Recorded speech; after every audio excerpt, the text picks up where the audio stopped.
হ্যাঁ দাঁড়াইছে।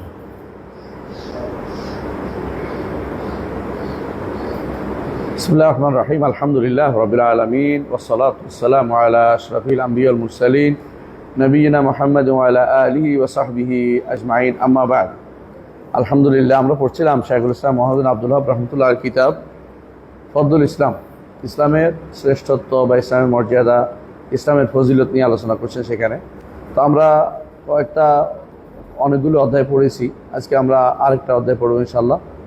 বাবু কাউলিল্লাহি তাআলা ফাআকিম ওয়াজহাকা লিদ্দীন হানিফা।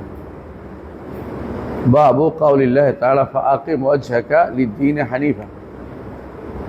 আল্লাহর বাণী ফাআকিম ওয়াজহাকা লিদ্দীন হানিফা। এরপরে তিনি একটা কওল, দুইটা কওল, তিনটা কওল, তারপর আবার হাদিস আনবেন অনেকগুলো। তো আমরা প্রথম যেটা এটা থেকে পড়ি ইনশাআল্লাহ। দুই পড়ো।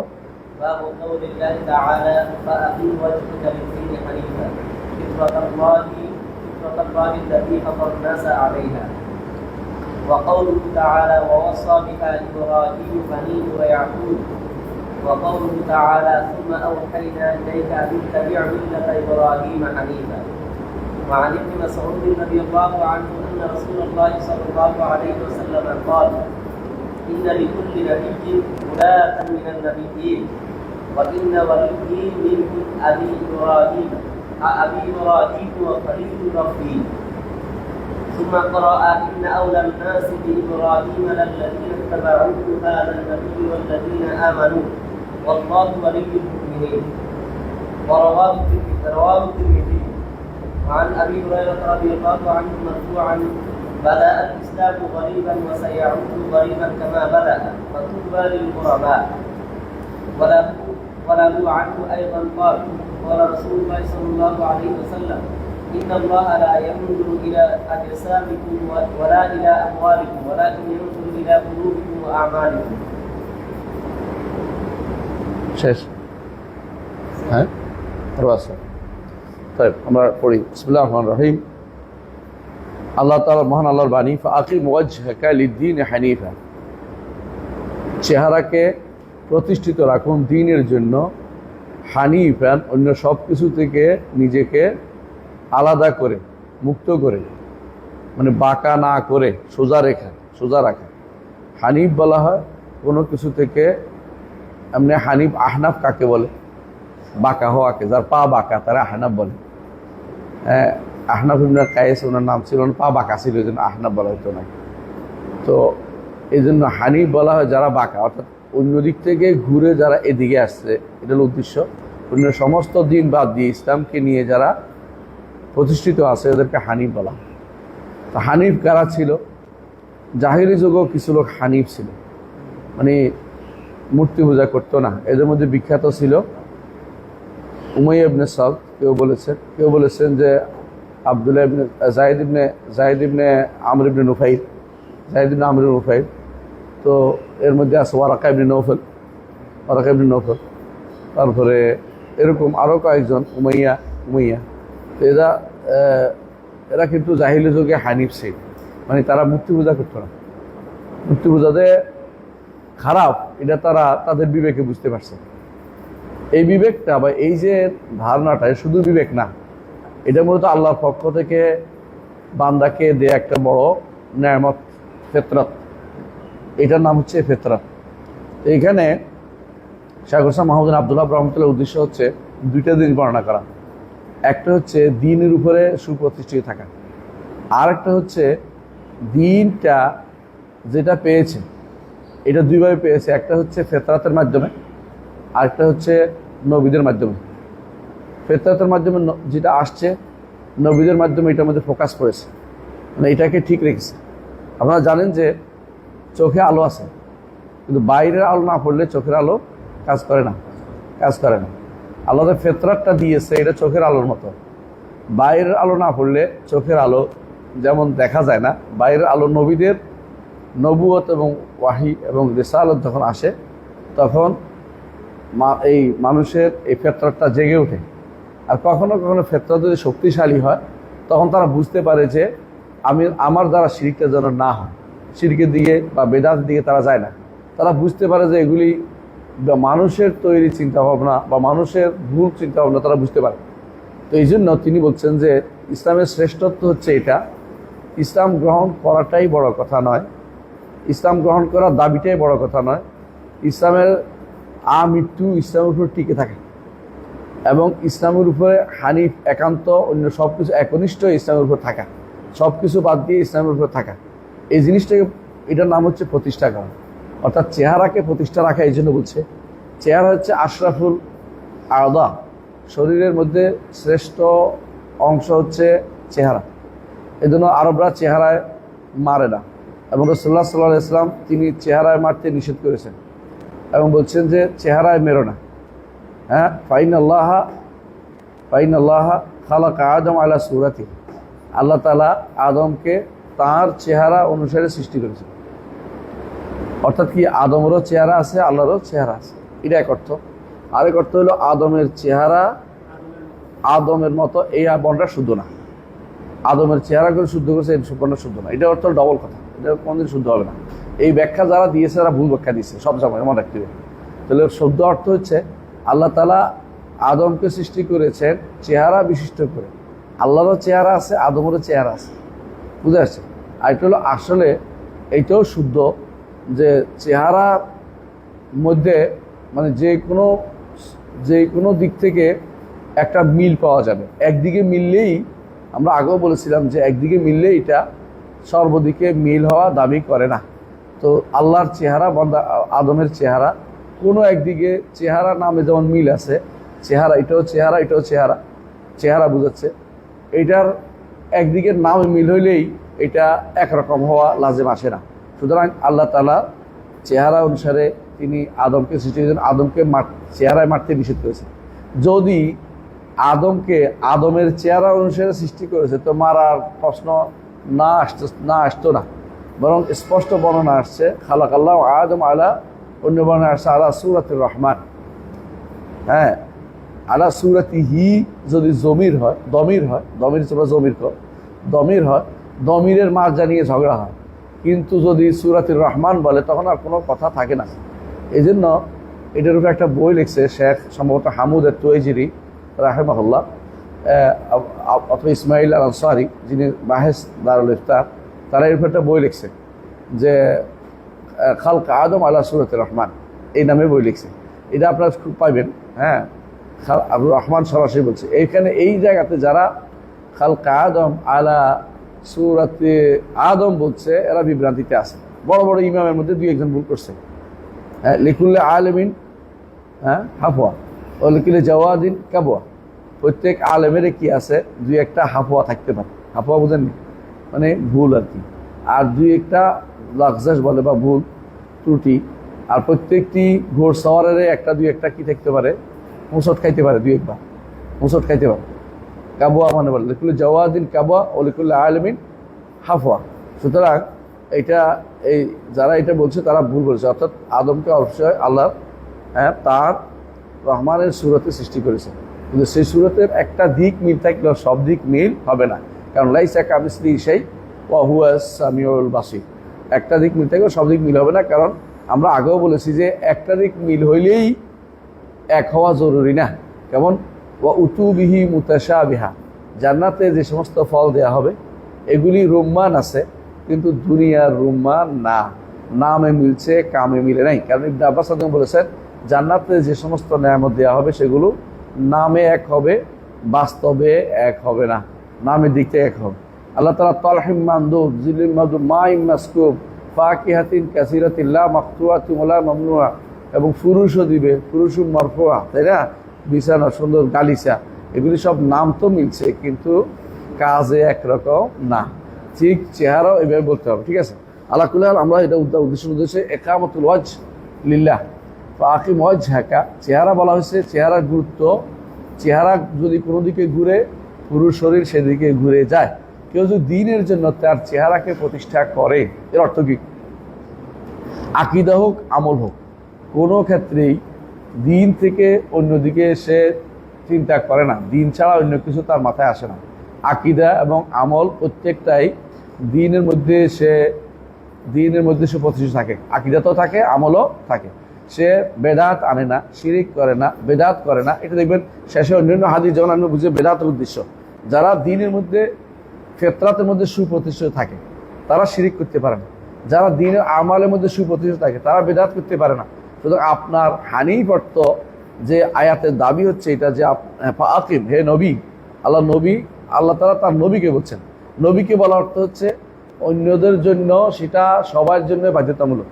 নবীকে যেহেতু বলছেন, নবীর অনুসারীদের জন্য সেটা শুনতে হবে। যতক্ষণ পর্যন্ত কোনো স্পেশাল প্রমাণ পাওয়া না যাবে কোনো বিষয়ে যে নবীর জন্য খাস, ততক্ষণ পর্যন্ত সমস্ত নির্দেশ সমস্ত উম্মতের জন্য আম যেমন রাখতে হবে। স্পেশাল নির্দেশ না পাওয়া গেলে খাস বলা যায় না, স্পেশাল কোথাও প্রমাণ পাওয়া গেলে তখন খাস বলতে হয়। তো সেই হিসাবে যে আল্লাহর জন্য, আল্লাহর দ্বীনের জন্য চেহারাকে সম্পূর্ণরূপে অন্য সব কিছু থেকে মুখ ফিরিয়ে আল্লাহর দ্বীনের জন্য প্রতিষ্ঠিত করতে হবে। এদিক সেদিক তাকানো যাবে না। আল্লাহর দ্বীন ইসলামকে পেয়ে খুশি থাকতে হবে।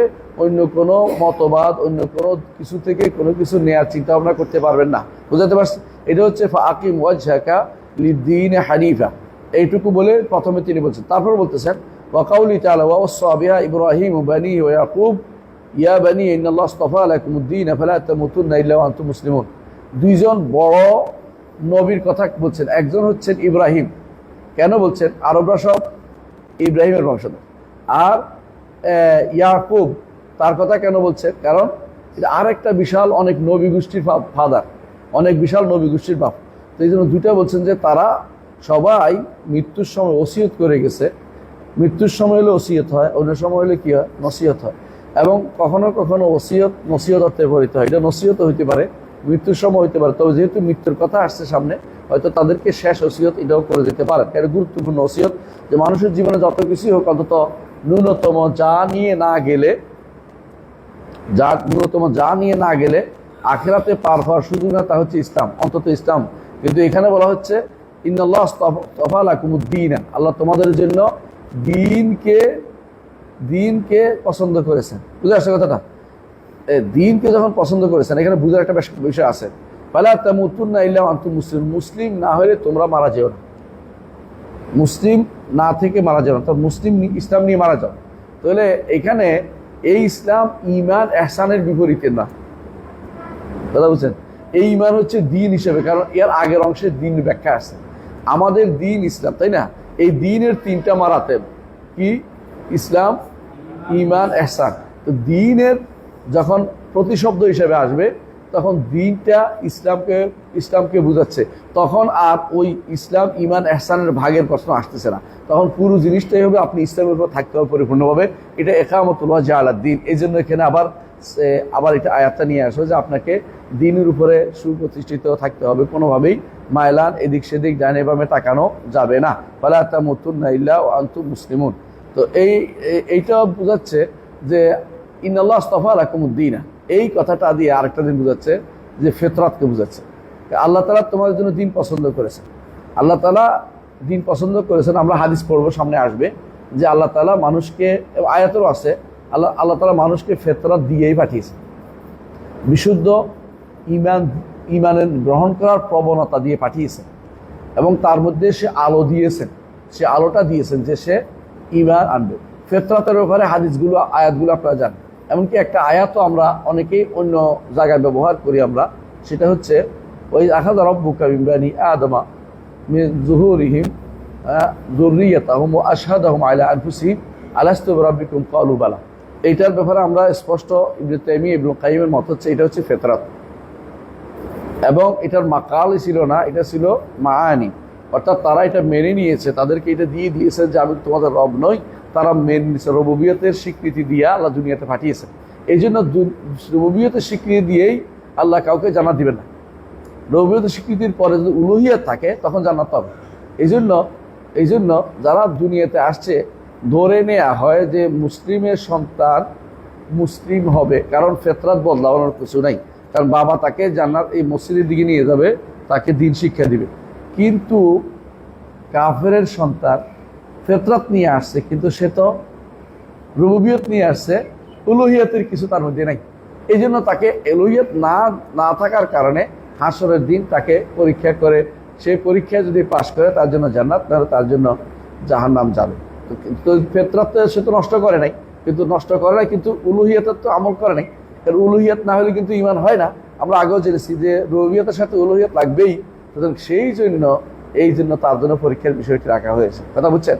তো এই কারণে আমরা এখানে তো বলছি যে ইন্নাল্লাহ আস্তাফা আলাইকুমুদ্দীন, আল্লাহ তোমাদের জন্য দ্বীনকে পছন্দ করেছেন। এই দ্বীন আল্লাহ তাআলা আমাদের দ্বীনের মূলের যে আবেগ, মূলের যে আবেদন, এটা আমাদেরকে আল্লাহ তাআলা আমাদের অন্তরের ভিতরে ঢেলে দিয়েছেন। এবং সেটার কারণে আমরা ঈমানের প্রতি স্বাভাবিকভাবে যদি কোনো পরিবর্তন না হয়, তাহলে ঈমানের দিকে আমরা ধাবিত হই। কে পরিবর্তন করে আমরা বলে থাকি, বলে আছে তো কে? এক নম্বর হচ্ছে আবাওয়াহু ইউহাউদানিহি আও ইউনাসরানিহি আও ইউমাজ্জিস। দুই নম্বর হলো বন্ধু বান্ধব। দলিল রাসূলুল্লাহ সাল্লাল্লাহু আলাইহি ওয়াসাল্লাম বলেছেন, আলমারু আলা দীনি খালিলি ফালিয়ানজুর আহাদুকুম মান ইউখালিল। 3 নম্বর হচ্ছে পরিবেশ। এর প্রমাণ হচ্ছে ওই ব্যক্তি, যে ব্যক্তি 100 জন মারছে, তারপরে তুমি যেখানে থাকো সেখানে তুমি দিন তওবা তোমার কবুল, ভালো মানুষের কাছে যাও, তাহলে তোমার তওবাটা কবুল। তুমি পরিবেশ ঠিক রাখতে হবে।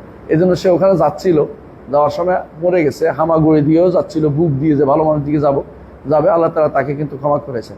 তো পরিবেশ তাকে কি করে, অনেক সময় নষ্ট করে দিয়ে, অনেক জায়গাতে পরিবেশ নষ্ট করে দেয়। এটাও একটা কারণ। বর্তমানে আরও দুটা কারণ হচ্ছে। একটা হচ্ছে কি, নফসে আম্মারা বিসু, খারাপ অন্তরের খারাপ যে প্রবৃত্তি, সেটা তাকে নষ্ট করে দেয় ফেতরাতকে। আরেকটা হলো 4 নম্বর না 5 নম্বর হচ্ছে ফেরেশতা ইবলিস বা তার আওয়ান, এরাও নষ্ট করে দেয়। শয়তান তাদেরকে কি করে, নষ্ট করে দেয়। আর মালাইকারা সাবেত রাখে তার দোয়া করার জন্য, আল্লাহুম্মা সাব্বিত, দোয়া করার জন্য আল্লাহ তাআলা, আমরা দোয়া করি যেন তুমি ফেতরাতের উপর থাকে। তো এই যে এইটা আবার বর্তমানে যোগ হয়েছে শিক্ষা ব্যবস্থা। বর্তমানে যোগ হয়েছে শিক্ষার কারণে মানুষ এখন ফেতরাত নষ্ট করে। বেশিরভাগ দেখবেন স্বাভাবিক ফেতরাত হচ্ছে, আপনি যদি কোনো একটা গ্রামের মানুষকে জিজ্ঞাসা করেন, বুড়ি বলবে আল্লাহ আরশের উপরে। কিন্তু আপনি কোনো প্রতিষ্ঠানে, যত শত শত প্রতিষ্ঠান আছে, হাজার প্রতিষ্ঠানের লোকেরা আল্লাহকে সর্বত্র বিরাজমান বলবে। এটা কিন্তু শিক্ষা দিয়েছে মানুষ, এই ফেতরাত নষ্ট করে দিচ্ছে। কিন্তু সাধারণ যারা পড়ে নাই, তাদের মধ্যে এই সমস্যাটা অনেক কম। তাহলে আপনি পড়িয়ে লেখিয়ে অনেকে টিচার বা শিক্ষকও তাকে পরিবর্তন করে দেয়। এই জন্য বর্তমানে এই ফেতরাত নষ্ট যেন না করে, এই জন্য আপনার দিনের উপর যেন থাকেন, প্রতিষ্ঠিত থাকেন। এই জন্য শাইখুল ইসলাম মুহাম্মদ আব্দুল্লাহ রাহমাতুল্লাহ আলাইহি এই অধ্যায়ে বলছেন, ফাআকিম ওয়াজহাকা লিদ্দীন হানিফা, ইকামত, সুপ্রতিষ্ঠা রাখেন দিনকে, প্রতিষ্ঠিত রাখুন চেহারাকে, দিনের উপরে সুপ্রতিষ্ঠিত রাখুন, যেন পরিবর্তন না হয়, ফেতরাত যেন পরিবর্তন না হয়। নিজের সারা জীবন মৃত্যু ইসলামের উপর থাকুন, মৃত্যু যেন ইসলামের উপর হয়। এই ইসলাম বলতে আপনাকে ভাগ বুঝায় নাই, বরং ইসলাম দিন হিসেবে বোঝানো হয়েছে। সুতরাং আপনার এখানে সমস্যা নেই। আর যদি বলে ভাগ বুঝাইছে, তাহলে অসুবিধা নাই, কেন বলেন তো? হ্যাঁ, না এটা ঠিক আছে। আরেকটা বিষয় আছে, এটা আছে একটা, আরেকটা কারণ হচ্ছে এখানে শুধু ইসলাম আসছে। আর নিয়ম হচ্ছে, যেখানে শুধু ইসলাম আসে সেখানে অন্যগুলিও সামিল করে। যেখানে শুধু আয়াতের ভিতর তো আর এখানে ইমানও আসে না, এহসানও আসে না। তো যেখানে শুধু ইসলাম আসে সেখানে ইসলাম এহসানকেও সামিল করে। তো সেই হিসেবে হতে পারে, বুঝে আসছে কথাটা? হ্যাঁ। আর আরেকটা কারণ আমরা বলছি ন্যূনতম পর্যায়ে, যে একজন মানুষ অন্তত ইসলামের উপর থাকতে পারে, কিন্তু তার সুপারিশও পাবে না, পার হওয়ার কোনো সুযোগ থাকবে না। এই জন্য নবীরা তাদেরকে অন্তত মহব্বতের বসে বলছেন যে কোনোভাবে যত কিছু করো না কেন, ইমান যেন হারা না হয়, ইসলাম যেন চলে না যায়। তোমার যদি ইসলাম ন্যূনতম, যেটা মুতলাকুল ইমান, যেটা ইমানুল মুতলাক না, মুতলাকুল ইমান যেন চলে না যায়, এটা যেন তোমার ঠিক থাকে। হ্যাঁ, ইমান 3 প্রকার বলছিলাম না? কি না, ইমান, এটা তো দ্বীনের কথা। ইমান 3 প্রকার। একটা হলো মুতলাকুল ইমান, এটা কি নাম মাত্র ইমান। আরেকটা হলো ইমানুল মুতলাক। ইমানুল মুতলাক আর মুতলাকুল ইমান পার্থক্য কি? সম্পূর্ণ ইমান। আর ইমানুল মুতলাকুল ইমান হচ্ছে যতটুকু না হলেই মুসলিম হওয়া যায় না। যেমন শাহাদাতু আল্লা ইলাহা ইল্লাল্লাহ মুহাম্মাদুর রাসূলুল্লাহ না থাকলে মুসলিম হতে পারবে না, বুঝে আসছে? এরপরে ভিন্ন ভিন্ন অনেক কিছু, যে ইমানের অনেকগুলো শাখা সবগুলি জানলে আরো বাড়বে। আরেকটা 3 নম্বর হচ্ছে আল ইমান আল মুস্তাহাব। মানে ইমানুল মুতলাক হচ্ছে ইমানুল ওয়াজিব, ইমানুল মুস্তাহাব যেটা মানে আরও বেশি যেটা, সেটা হচ্ছে এহসান। তো ইমানের 3টি স্তরের মধ্যে যারা অন্তত আখিরাতের নাজাতের সামান্যতম সুযোগ যদি নিতে চায়, তাহলে ইসলাম ইমানুল মুতলাক মুতলাকুল ইমান থাকতে হবে, মুতলাকুল ইমান থাকতে হবে। তাহলে বোঝা গেল যে এখানে নবীরা যে ওসিয়ত করেছেন, তাদের ওসিয়ত হচ্ছে অন্তত ইমান না নিয়ে কবর যেও না, ইমান ইসলামের উপর তোমরা থাকো, মুতলাকুল ইমান যেটা ইসলামের উপর যেন থাকতে পারো। অর্থাৎ মূল কথা হচ্ছে ইসলামের সুপ্রতিষ্ঠিত থাকতে হবে। আজকে এটা কালকে এটা বললে হবে না। এমনকি বেদাত করলে সেদিন সেটা কাজে লাগবে না, বরং বেদাত করলে অনেক বিপদে আসতে হবে। বেদাত যদি কুফুরি হয় তো দিন থেকে বেরিয়ে যাবে। বেদাত যদি কোনো কুফুরি না হয়, বেদাত যদি কোনো আমলি হয়, তখন সেখানে আরেকটা সমস্যা আসবে। সে হাসরের দিন রাসূলুল্লাহ সাল্লাল্লাহু আলাইহি ওয়াসাল্লামের হাউস থেকে পানি পান করতে পারবে না। এটাও আসতেছে ইনশাআল্লাহ, আলোচনার ভিতরে এখানে আসবে। তাহলে আমরা দেখতে পাচ্ছি যে দ্বীনের উপরে সুপ্রতিষ্ঠিত থাকা এটা খুবই জরুরি। শুধুমাত্র ইসলাম গ্রহণ করছি বললেই হবে না, আমৃত্যু দ্বীনের মধ্যে থাকতে হবে। এটা হচ্ছে এই দ্বিতীয় আয়াত সূরা বাকারা 132 নম্বর আয়াতের উদ্দেশ্য। তারপরে শাইখুল ইসলাম নিয়ে আসছেন আরেকটি আয়াত, যেটা দ্বারা আপনি স্পষ্ট পাবেন যে সুম্মা আওহাইনা ইলাইকা আন ইত্তাবা' মিল্লাতা ইব্রাহিমা হানিফা ওয়া মা কানা মিনাল মুশরিকিন। তারপর আপনাকে আল্লাহ তাআলা আপনাকে আওহাইনা ইলাইকা, আপনাকে আমরা ওহী করছি। আমরা কেন বলতে বুঝছেন তো, আল্লাহ বহু বছর একা রয়ালুই তিনি। তারপর আপনার প্রতি আমরা ওহী করেছি আন ইত্তাবা' মিল্লাতা ইব্রাহিমা হানিফা, ইব্রাহিম আলাইহিস সালাতু ওয়াস সালাম মিল্লাতকে যেন অনুসরণ করে। হানিফান, তিনি সব কিছু থেকে নিজেকে বিমুক্ত করে একমাত্র আল্লাহর জন্য নিজেকে খালেস করেছেন। এগুলো হানিফ, বুঝছেন তো।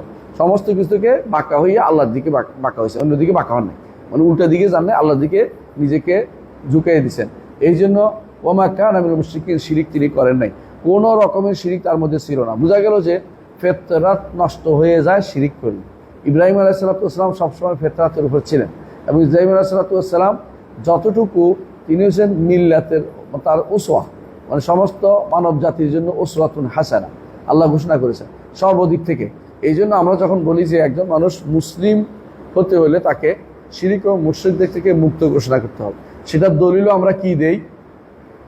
ইব্রাহিম আলাইহিস সালাতু ওয়াস সালাম বক্তব্য দেয়। তিনি কি বলেছেন?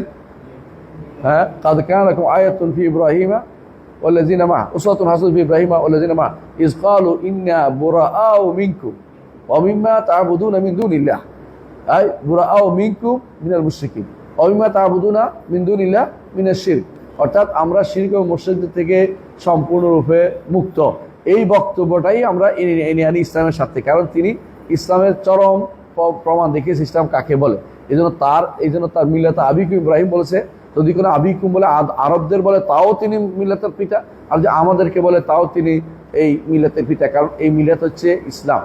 মিল্লাত আবিনা মানে মিল্লাত ইসলাম হচ্ছে ইব্রাহিম আলাইহিস সালাতু ওয়াস সালামের প্রতিষ্ঠিত দিন, যেটা ইব্রাহিম এর আগেও ছিল, কিন্তু তার সন্তানদের মধ্যে এটা চালু আছে এবং তারা এটাকে যথাযথভাবে বাস্তবায়ন করেছে। এই জন্য ইসলামের উপর থাকতে হবে। আল্লাহ নবীকে কেন এটা বলছেন? কারণ আরবের মুশরিকরা আগে কিসের উপর ছিল? শিরকের আগে ইব্রাহিম আলাইহিস সালাম মিল্লাতের উপর ছিল। আবার নষ্ট করেছে, আমরা ওদিন বলেছিলাম একজন নষ্ট করেছে, কি নাম ওর? আমর ইবনে লুহাই আল খুজাই, এই লোকে নষ্ট করেছে। তো আল্লাহ নবীকে আল্লাহ তো নির্দেশ আপনি আগের জায়গায় চলবেন। কোথায়? ইব্রাহিম আলাইহিস সালাম মিল্লাতের উপর আপনি থাকেন। তো সেটা ইব্রাহিম আলাইহিস সালাম মিল্লাত ছিল যে সেটা কখনো ফিতরাতকে নষ্ট করে নাই, এখন প্রশ্ন হচ্ছে যে ফিতরাত কাকে বলে? ফিতরাত বলতে যদি কোনো নবী ইসলামকে বুঝায়, তাই না? তাহলে ইসলামকে বুঝাইলে অর্থ হচ্ছে যে আল্লাহ তাআলা ইসলামকে দিন হিসেবে মৌলিক যে দিন অংশটা সেটা মানুষের অন্তরে দিছে, ফিতরাতটা দিছে। অর্থাৎ আল্লাহকে মানা, আল্লাহ দিন মানার মতো প্রবণতা তৈরি করে দেয়া, এটা ফিতরাত হইতে পারে ইসলাম অর্থে। আর ফিতরাত বলতে যদি কোনো সম্পূর্ণ ইসলামকে বোঝায় তাহলে সম্পূর্ণ ইসলাম কিন্তু দেয় নাই। মানে সম্পূর্ণ ইসলাম অর্থ হচ্ছে ইসলামের আমলও দিয়ে দিছে, তাহলে তো আশেপাশে জানার যাওয়ার কথা সবাই, এটা তো আর দেয় না। ইসলামের আমলের অংশটুকু এইটা দেয় না, এটা মানুষকে অর্জন করতে হয়, এটা দুনিয়াতে প্রমাণ দিতে হয় যে সে আল্লাহরই ইবাদত করে। সে যদি বলে যে আমি ফিতরাতের উপর আছি আর কিছু করবো না, তাহলে বোঝা গেল সে ফিতরাতের উপর দাবি পূরণ করে না। ফিতরাতের দাবি হচ্ছে যে আল্লাহ যেটা বলছেন আকিম ওয়াজহাকা লিদ্দীনে হানিফান ফিতরাতাল্লাহি আল্লাতী ফাতারান নাস আলাইহা লা তাবদীল খালকিল্লাহ যালিকা দুল কাইয়্যিম ওয়ালাকিন আকসারুন নাস লা ইয়ালামুন। এই আয়াতের মধ্যে ফাকিম ওয়াজহাকা লিদ্দীনি হানিফান, তো চেহারা প্রতিষ্ঠা করবে কিসের জন্য? দ্বীনের জন্য। আর দ্বীনটা হলো ফিতরাত, তাহলে চেহারা প্রতিষ্ঠা করা হচ্ছে ফিতরাতের অতিরিক্ত, মানে আপনাকে ফিতরাতের মধ্যে থাকতে হলে এদিক সেদিক তাকাতে পারবেন না, ইবাদত একমাত্র আল্লাহর জন্য করবেন, শিরিক করতে পারবেন না, বেদাত করতে পারবেন না, এটা হচ্ছে ফিতরাতের দাবি। এই জন্য শাইখুল ইসলাম এখানে আনছেন যে ইসলামের দাবি হচ্ছে এটা, যে আপনি মুসলিম হওয়ার দাবি হচ্ছে এটা, যে এদিক সেদিক আপনি তাকাতে পারবেন না। এখানে আরেকটি হাদিস আনা যায়, সেটা হচ্ছে রাসূলুল্লাহ সাল্লাল্লাহু আলাইহি ওয়াসাল্লাম বলেছেন, সহিহ মুসলিমে আসছে, হাদিসটা হচ্ছে আয়াদ ইবনে হামার রাদিয়াল্লাহু আনহু হাদিস। তিনি বলেছেন যে হাদিসে কুদসি এটা, ইন্নী খালাকতু ইবাদি হুনাফা কুল্লি, আমি আমার সকল বান্দাকে হানিফ করে সৃষ্টি করেছি। আতাতুমুশ শায়াতিন ফাজতালাতুম আন দীনিহিম, শয়তানরা এসে তাদেরকে দিন থেকে দূরে সরিয়ে দিয়েছে। তাহলে দিনটা হচ্ছে ফিতরাত, দিনটা হচ্ছে ফিতরাত, বুঝছেন তো? শয়তান এসে জালাওয়াতন অর্থ হলো সাধারণত কাগজ দেশান্তরী করলে ইস্তেহারাত বলা তো দেশান্তরী করা। আগেকার দিনে মানুষকে যদি কোনো কেউ অন্যায় করতো তাকে ওই বিভিন্ন জায়গাতে দিত, বিভিন্ন দ্বীপান্তর দিত। এবং রসুলের যুগেও ওই একটা শাস্তি ছিল, আপনারা জানেন যে একটা শাস্তি ছিল, কেউ যদি কোনো বেবিচার করতো, অবিবাহিত বেবিচারী শাস্তি কী ছিল? এখন তো এটা দেয় না, কেন বলতে পারবেন তো? এখন কেউ এই জায়গায় তো খালি নেই, সব জায়গায় কেউ কোনো দ্বীপ কোনো না দেখো রাষ্ট্রের অধীন, আপনার ওখানে দিলে কি দিবে নাকি? আর দ্বিতীয় আরেকটা কারণ হচ্ছে ওখানে গেলে সে আরেকটা শয়তানি বসাবে, হ্যাঁ, এই জন্য তাকে এখন জেলে পুরে। তো জেলে এখন ওইটার বিকল্প হয়েছে কোনটা? 1 বছরের যে দ্বীপান্তর বা তাকে দেশান্তর, হ্যাঁ, তাহলে আরো বিকল্প হয়েছে। কারণ আপনি যদি কোনো দেশান্তর তারা আমেরিকা পাঠান, তো আরো শয়তানি বড়। তো এই জন্য এটার জন্য শাস্তি হচ্ছে যে 1 বছরের জন্য তাকে জেলে পুরে রাখতে হবে, তাকে 100 বেত্রাঘাত এবং 1 বছরের জেল, বুঝছেন তো? 1 বছরের জেল। তবুও হানাফিরা অবশ্য 1 বছরের জেল বলে না, কিন্তু সহিহ হাদিস দ্বারা তাকরিব 1 বছরের জেলের কথা আসছে। হানাফিরা বলে যে কোরআনের উপরে বাড়ানো যাবে না, কোরআনের উপরে বাড়ানো যাবে না, বাড়ানোর কোনো কিছু নেই, কোরআন যেটা বলছে এটার সাথে রাসূলুল্লাহ সাল্লাল্লাহু আলাইহি ওয়াসাল্লাম যুক্ত করেছেন, এবং রাসূলের যা যুক্ত করেছেন, আলা ইন্নামা ইন্নী উতিতুল কিতাবা ওয়া মিসলু মা আহসানতা, রাসূলুল্লাহ আলামা কুল্লু মা হারামা রাসূলুল্লাহ মিসলামা হারাম আল্লাহ, রসুল যা হারাম করেছেন আল্লাহ তা হারাম করেন, রসুল যা শরীয়ত দিয়েছেন আল্লাহ তাআলাও তা শরীয়ত দিয়েছে, তাকে এটা ভাগ করার কোনো সুযোগ নাই। যারা এই ভাগটা করেছে, আমি আশ্চর্য, এই ভাগটা কিন্তু এই ভাগ থেকে আবু হানিফা রাহমাতুল্লাহ থেকে আসলে আসছে না? আসে নাই, এই ভাগটা আসে নাই, ওনার কাছে কোনো হাদিসে আসলে দেখি তিনি বলেন নাই। পরবর্তীরা এই ভাগটা করে এগুলিকে একটা উসুল বানাই দিচ্ছে। এই ভাগটা করে একটা উসুল বানাইলে অনেক সমস্যা আছে। এরা কি বলে যে পরবর্তীরা উসুল বানাইছে, যেটা কোরআনে আসছে এটা হচ্ছে আসল, আর যেটা হাদিসে আসছে এটা হচ্ছে নিম্নমানের। এই যে নিম্নমানের কথাটা, এই কথাটা ঠিক না, বরং কোরআনে কারীমও ওয়াহী, হাদিসও ওয়াহী। হ্যাঁ, আর কোরআনে কারীমে আল্লাহ যা বলছেন রাসূলুল্লাহ সাল্লাল্লাহু আলাইহি ওয়াসাল্লাম বাকিটা তিনি বলে দিয়েছেন, এটাও ওয়াহী হিসাবে আসছে। দুটাকে আমাদের মানতে হবে, সুতরাং বিচার ব্যবস্থার জন্য যেমনি 100 বেত্রাঘাত কার, হ্যাঁ, যে ব্যক্তি বেবিচারী, অবিবাহিত বেবিচারী, তার জন্য আবার 1 বছরের জেলও আছে। এবং রাসূলুল্লাহ সাল্লাল্লাহু আলাইহি ওয়াসাল্লাম নিজে ব্যবস্থাপনা করেছেন। আপনারা জানেন যে ওই ব্যক্তি রাসূলের দরবারে হাজির, কি জন্য? বলি ইয়া রাসূলুল্লাহ, আমার ছেলে ওর এখানে করতো, ভাড়ায় খাটতো, মানে করে জন খাটতো, জন খাটা বুঝেন না? জন খাটতো। তো জন খাটতে ওর বউর সাথে অপকর্ম করে ফেলাইছে। হ্যাঁ, তো এরপরে সবাই বলছে যে তোমার ছেলে তো মেরে ফেলবে।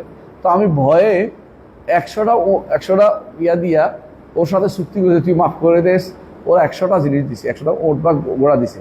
তো এখন পরে আমি জানতে পারছি যে আমার ছেলের উপর মৃত্যুদণ্ড তার বউর উপর, কারণ সেটা আরেকজনের বউ, আর এটা ছেলে তো অবিবাহিত। তো এই জন্য আমি এখানে আসছি।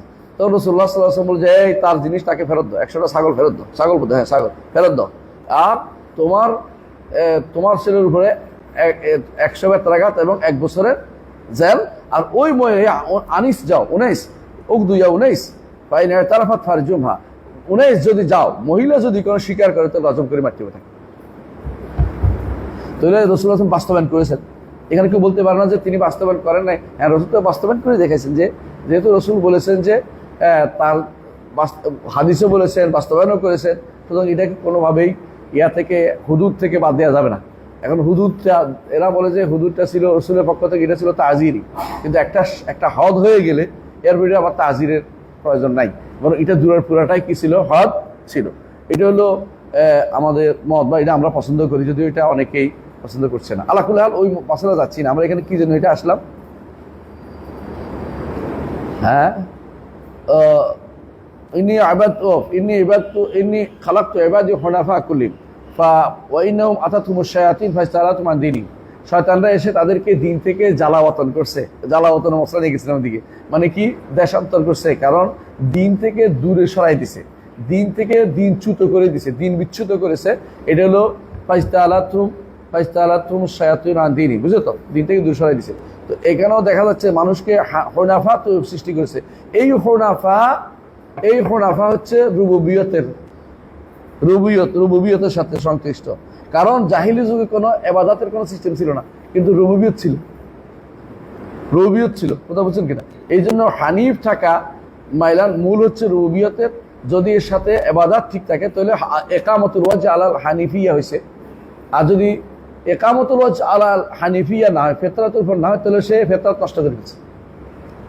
নষ্ট করে ফেলছে। আল্লাহকে রব মানছে কিন্তু অন্য কারো ইবাদত করছে, ফেতরাত নষ্ট হয়ে গেছে। একামতুল ওয়াজ হয়নি। একামতুল ওয়াজ না হলে সেটা কোনোভাবেই গ্রহণ করা যাবে না। একামত শব্দটা নিয়ে বহুত ভেজাল আছে এখন।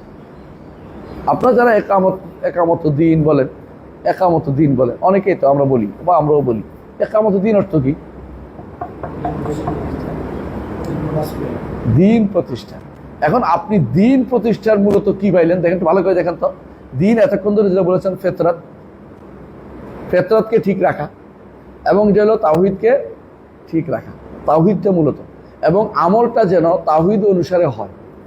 আমলটা যদি কোনো তাওহীদ বিরোধী হয়ে যায় তখন কিন্তু আর দিনটা কায়েম নাই।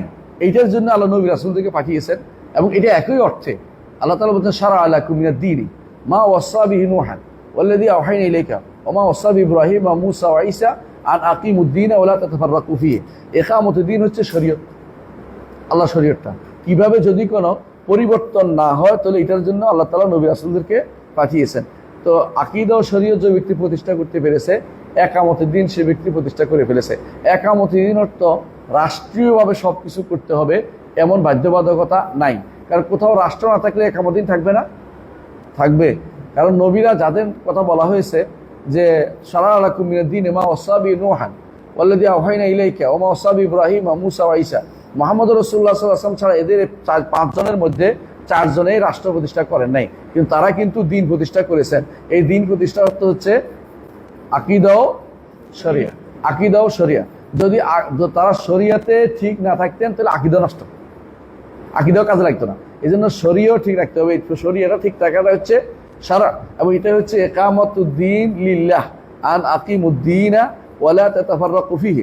এর মধ্যে বিচ্ছিন্ন হয়েও না। এটা হচ্ছে ইকামাতুল ওয়াজহি লিল্লাহ, আল্লাহর জন্য চেহারাকে সুপ্রতিষ্ঠিত রাখা।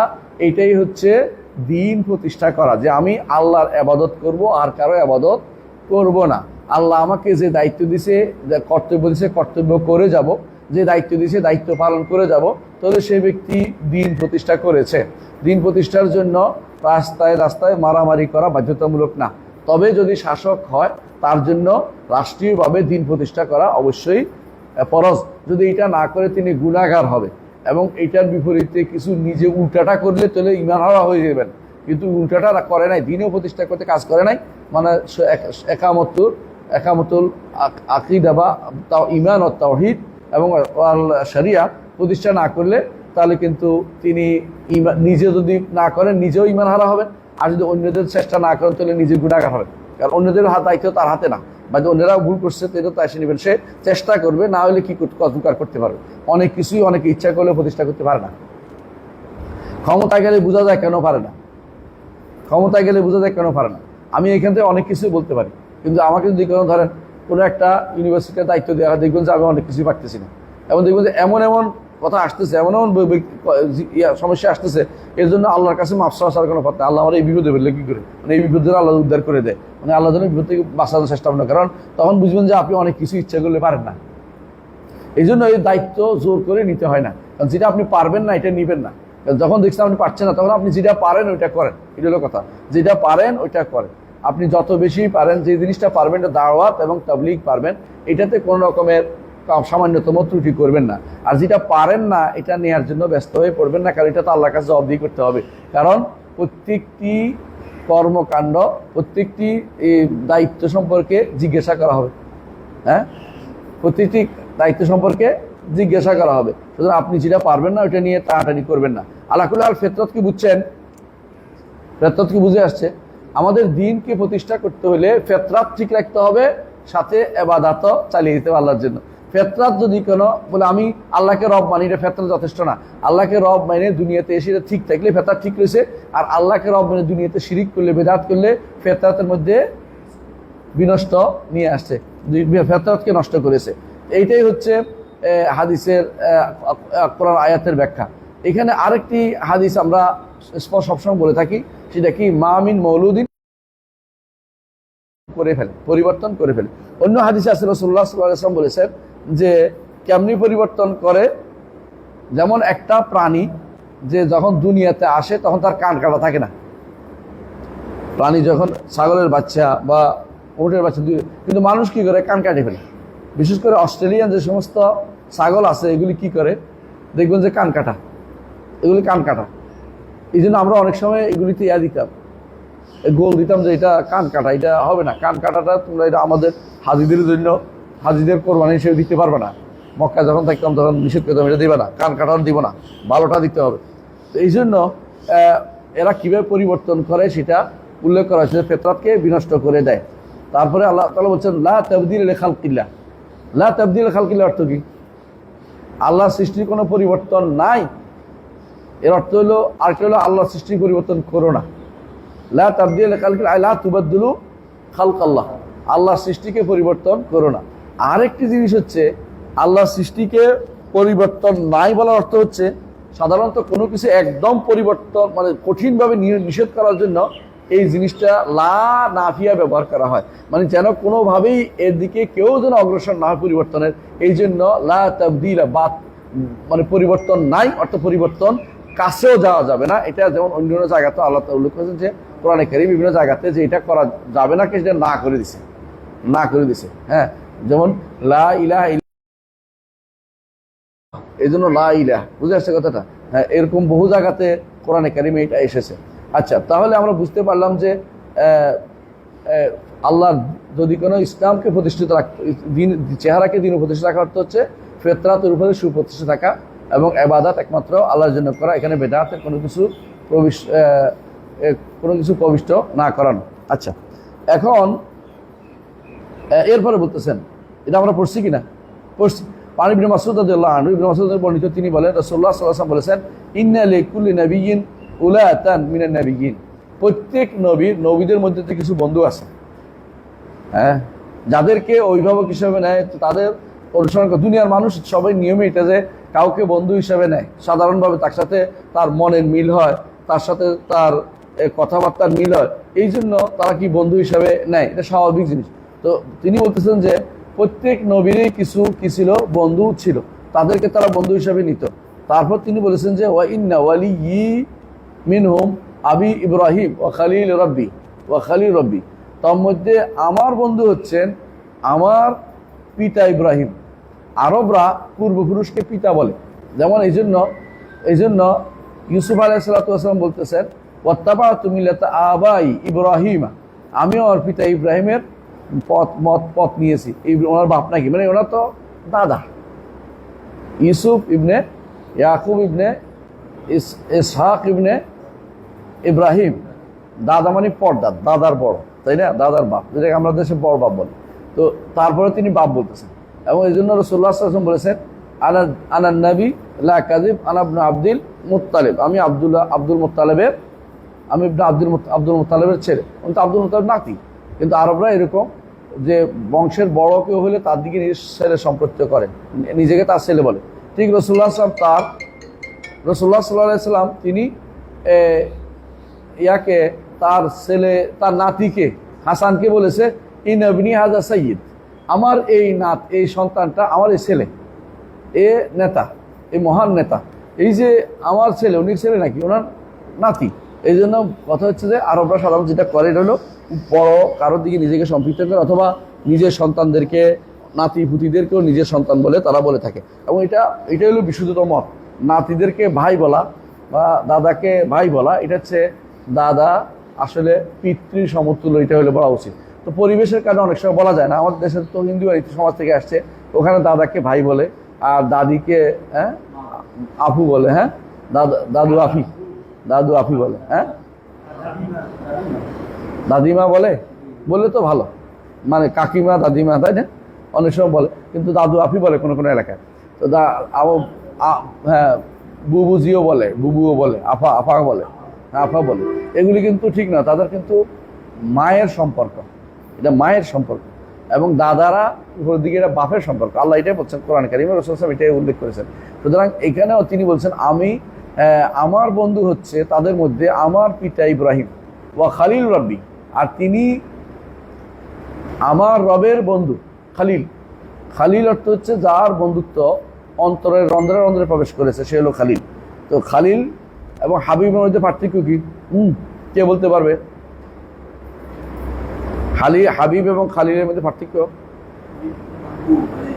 বলো।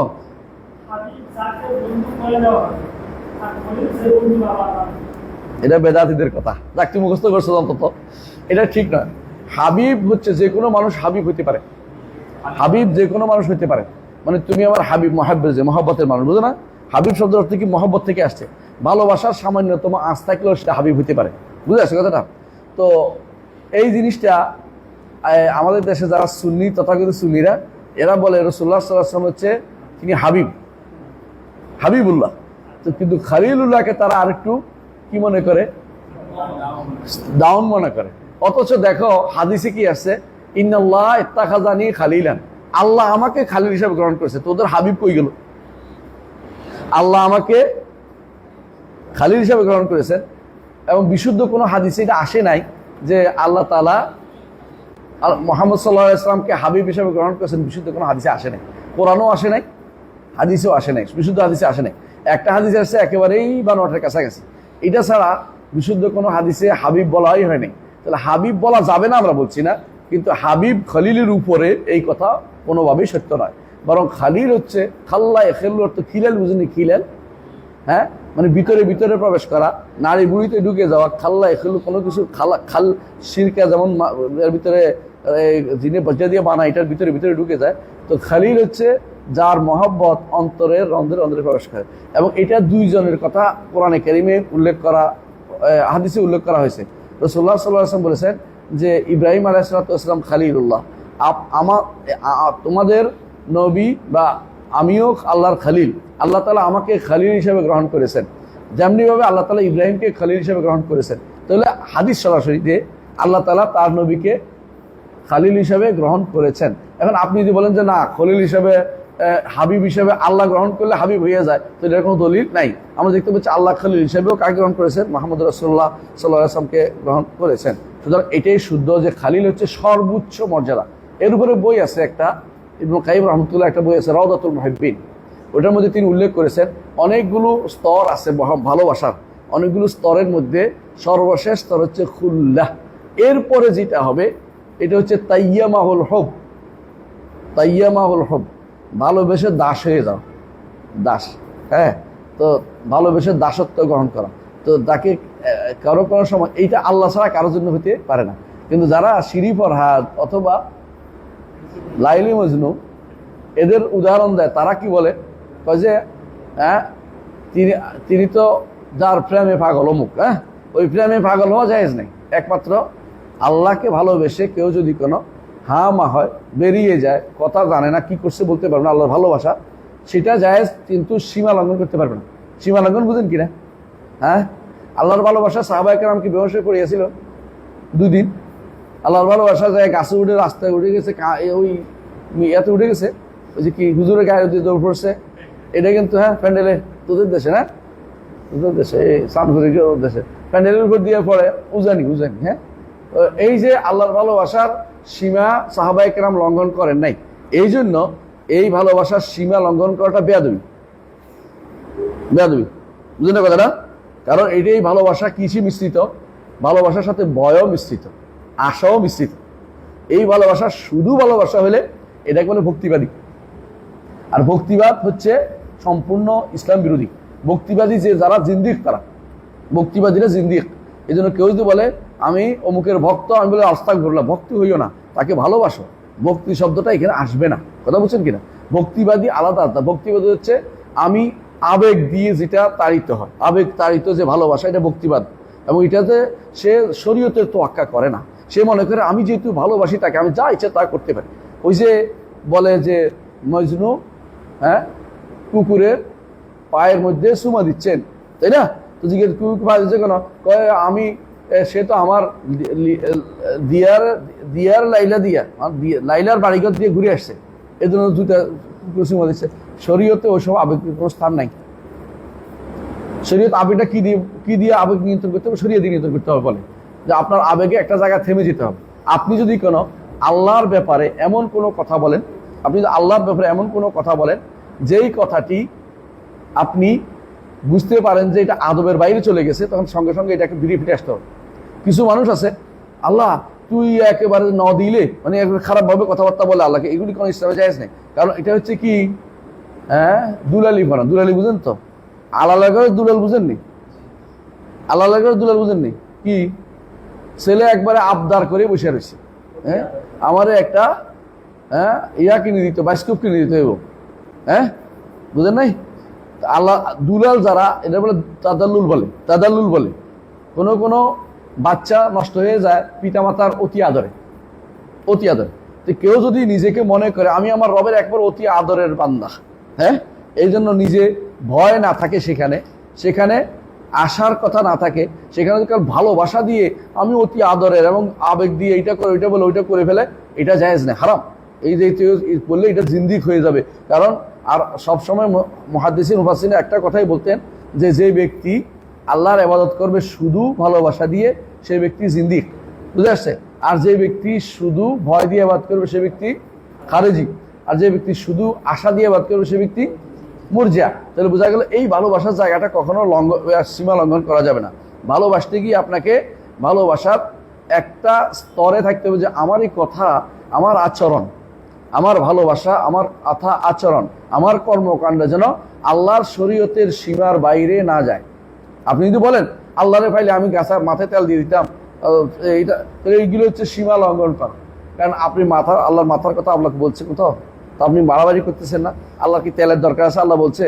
তো এই জাতীয় কথাগুলি যারা বলে যে মুসা আলাইহিসসালাম নাকি দেখছে কোন পাগলেরে, হ্যাঁ হ্যাঁ সে বলতেছে যে আল্লাহরে পাইলে তেল দিতাম, আল্লাহরে পাইলে এটা করতাম ওইটা করতাম।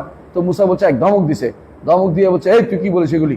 তো বলে ওহি আমদ সোয়ে মুসা আজ খোদা বন্দা এ মা করদি মিজুদা। মানে ফার্সি করতেছি আমি, কেন এটা ওয়াজ শুনছি এই জন্য বলতেছি না, মনে থাকতো না, মনে গায়ের ওয়াজ। হ্যাঁ 40 বছর শুনছিস তুই? এই তো মুসার কাছে ওহি আসছে কি তুমি আমার বান্দাকে আমার থেকে পৃথক করে দিলে। এটা কত বড় মিথ্যা কথা আপনি বুঝতে পারেন?